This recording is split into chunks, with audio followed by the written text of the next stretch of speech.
Joining us is Jerry Howard. Jerry is president of the Association of Homebuilders. Welcome to you. Good to be here. Thank you for having me. All right. Now, you and I spoke here in studio a month ago, and you warned that those builders are very concerned down the road. And gosh, we certainly saw evidence of that today with the survey coming down a point. Is this a significant setback for housing recovery? Well, I'm not sure it's a significant setback yet, but it certainly is an indication that if Congress doesn't act quickly and extend the first-time homebuyer tax credit, that the housing recovery is in jeopardy, yes. And so the House is considering extending this first-time tax credit for homebuyers. What is the ideal incentive that your organization wants to see? Well, the credit as it is in current law has been very successful in the narrow first-time homebuyer band. We think that if it had been expanded beyond first-time homebuyers to all buyers of principal residences, that the recovery would be much more robust and would be much more stable. So we're encouraging Congress to extend the credit, but also expand it beyond the first-time homebuyer tier of buyers. Now, critics might point out, first of all, you've got a ballooning budget deficit. Also, housing has a tax subsidy in the mortgage interest rate deduction. So how can Congress extend this $8,000 tax credit given to the first-time homebuyers, again, if there's already this long-standing tax credit, in addition to, as I mentioned earlier, the budget deficit?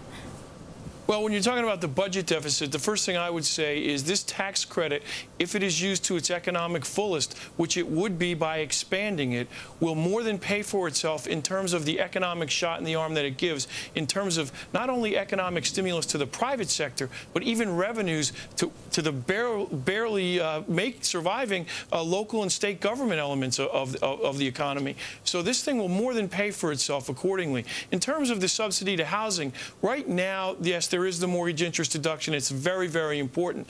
But this short-term stimulus is just that, a stimulative measure that will prove the government's willingness to spend money to make money. So will the bottom fall out? What will happen to the housing industry if we lose this $8,000 first-time homebuyer credit? Well, what I'm afraid of is that you'll see the housing industry go back into its shell. You'll see a double-dip housing recession. And why do you think, are you suggesting perhaps that the home builders should get more subsidy, more aid than other industries? Well, because frankly, housing has been the sector of our economy which has led us into and out of every recession since World War II. You can't hope to stabilize the financial sector. You can't hope to stimulate the manufacturing sector until the housing sector, the undergirder of the whole economy, is stabilized and stimulated itself. Also, Jerry, when we spoke last month, you mentioned that builders are having a hard time getting banks to lend them money. Is that still another problem? Does that continue to be the case?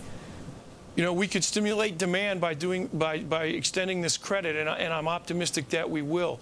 But once that happens, then we're going to have to get production back in order, and banks have got to start lending money to real estate projects, residential and commercial, that makes sense. How close are the builders watching the mortgage industry and loan modification programs? What needs to be done there?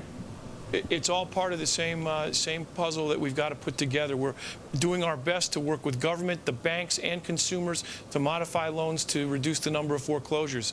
If we can do that appropriately, stimulate demand, and make sure that there's money available, capital available for the housing sector as we go forward, we can turn this thing around the middle of next year. All right. Jerry Howard of the National Association of Home Builders, many thanks for your time.